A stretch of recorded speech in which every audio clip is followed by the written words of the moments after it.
বন্ধুগণ, আপনারা যে সওগাত আজ হাতে তুলে দিলেন, আমি তা মাথায় তুলে নিলাম। আমার সকল তনু মনু প্রাণ আজ বীণার মতো বেজে উঠেছে, তাতে একটি মাত্র সুর ধ্বনিত হয়ে উঠছে, আমি ধন্য হলুম, আমি ধন্য হলুম। আমায় অভিনন্দিত আপনারা সেই দিনই করেছেন যেদিন আমার লেখা আপনাদের ভালো লেগেছে। বিংশ শতাব্দীর অসম্ভবের সম্ভাবনার যুগে আমি জন্মগ্রহণ করেছি। এরই অভিযান সেনাদলের দুর্যবাদকের একজন আমি। এই হোক আমার সবচেয়ে বড় পরিচয়। আমি এই দেশে এই সমাজে জন্মেছি বলে শুধু এই দেশেরই এই সমাজেরই নই, আমি সকল দেশের সকল মানুষের। কবি চায় না দান, কবি চায় অঞ্জলি, কবি চায় প্রীতি। কবিতা আর দেবতা সুন্দরের প্রকাশ। সুন্দরকে স্বীকার করতে হয় যা সুন্দর তাই দিয়ে। সুন্দরের ধ্যান ও তার স্তবগানই আমার ধর্ম। তবু বলছি, আমি শুধু সুন্দরের হাতে বীণা, পায়ে পদ্মফুলি দেখিনি, তার চোখে চোখ ভরা জলও দেখেছি। শ্মশানের পথে, গোরস্থানের পথে তাকে ক্ষুধাদীর্ণ মূর্তিতে ব্যথিত পায়ে চলে যেতে দেখেছি। যুদ্ধভূমিতে তাকে দেখেছি, কারাগারের অন্ধকূপে তাকে দেখেছি, ফাঁসির মঞ্চে তাকে দেখেছি।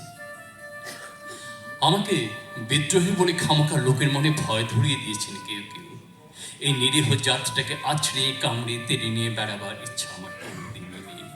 আমি বিদ্রোহ করেছি, বিদ্রোহের গান গিয়েছি, অন্যায়ের বিরুদ্ধে, অত্যাচারের বিরুদ্ধে, যা মিথ্যা কলুষিত পুরাতন পচা, সেই মিথ্যা সনাতনের বিরুদ্ধে, ধর্মের নামে ভণ্ডামি ও কুসংস্কারের বিরুদ্ধে।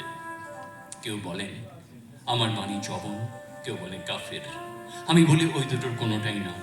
আমি কেবলমাত্র হিন্দু মুসলমানকে এক জায়গায় ধরে এনে হ্যান্ডশেক করাবার চেষ্টা করেছি, গালাগালিকে গলাগলিতে পরিণত করার চেষ্টা করেছি। সে হাতে হাত মেলানো যদি হাতাহাতির চেয়ে অশোভন হয়ে থাকে, তাহলে ওরা এমনি আলাদা হয়ে যাবে। আমার কার ছোড়ার বাঁধন কাটতে তাদের কোনো বেগ পেতে হবে না, কেননা একজনের হাতে আছে লাঠি, আরেকজনের আস্তিনে আছে ছুরি। হিন্দু মুসলমানের দিন রাত হানাহানি, জাতিতে জাতিতে বিদ্বেষ, যুদ্ধ, বিগ্রহ, মানুষের জীবনে একদিকে কঠোর দারিদ্র, ঋণ, অভাব, অন্যদিকে লোভী অসুরের যক্ষের ব্যাংকে কোটি কোটি টাকা পাষাণ স্তূপের মতো জমা হয়ে আছে। এই অসাম্য ভেদকে দূর করতেই আমি এসেছিলাম।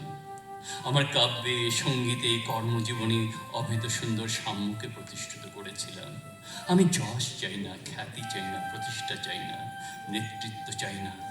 জীবন আমার যত দুঃখময়ী হোক, আনন্দের গান, বেদনার গান গেয়ে যাব আমি, দিয়ে যাব নিজেকে নিঃশেষ করে, সকলের বাঁচার মধ্যে থাকবো আমি বেঁচে।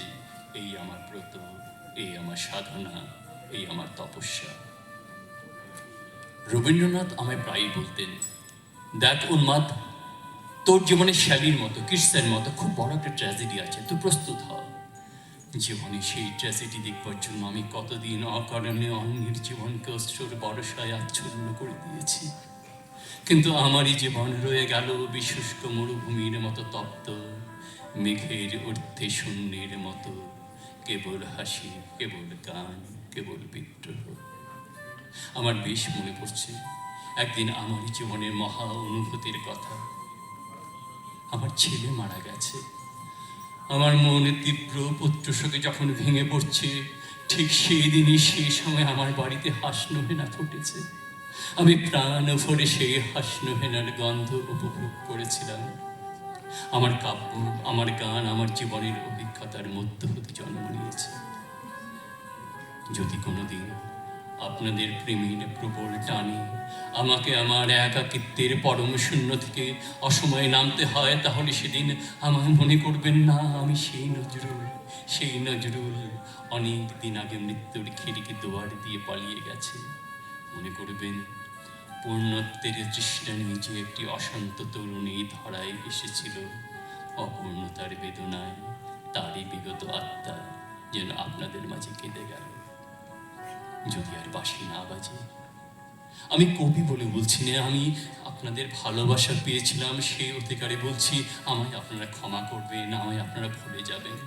বিশ্বাস করুন, আমি কবি হতে আসিনি, আমি নেতা হতে আসিনি, আমি প্রেম দিতে এসেছিলাম, প্রেম পেতে এসেছিলাম। সেই প্রেম পেলাম না বলে আমি এই প্রেমহীন নিরাশ পৃথিবী থেকে নীরব অভিমানে চিরদিনের জন্য বিদায় নিলাম। যেদিন আমি চলে যাব সেদিন হয়তো বা বড় বড় সভা হবে, কত প্রশংসা, কত কবিতা বেরোবে হয়তো বা আমার নামে।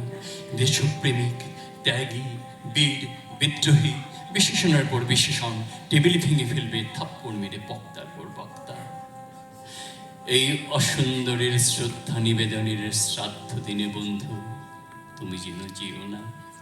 যদি পারো চুপটি করে বসে আমার অলিখিত জীবনের কোনো একটি কথা স্মরণ করো। তোমার ঘরের আঙিনায় বা আশেপাশেই যদি একটি ছড়া পায়ে পেশা ফুল পাও, সেইটিকে বুকে চিনব। বন্ধু, আমি তোমায় পেয়েছি।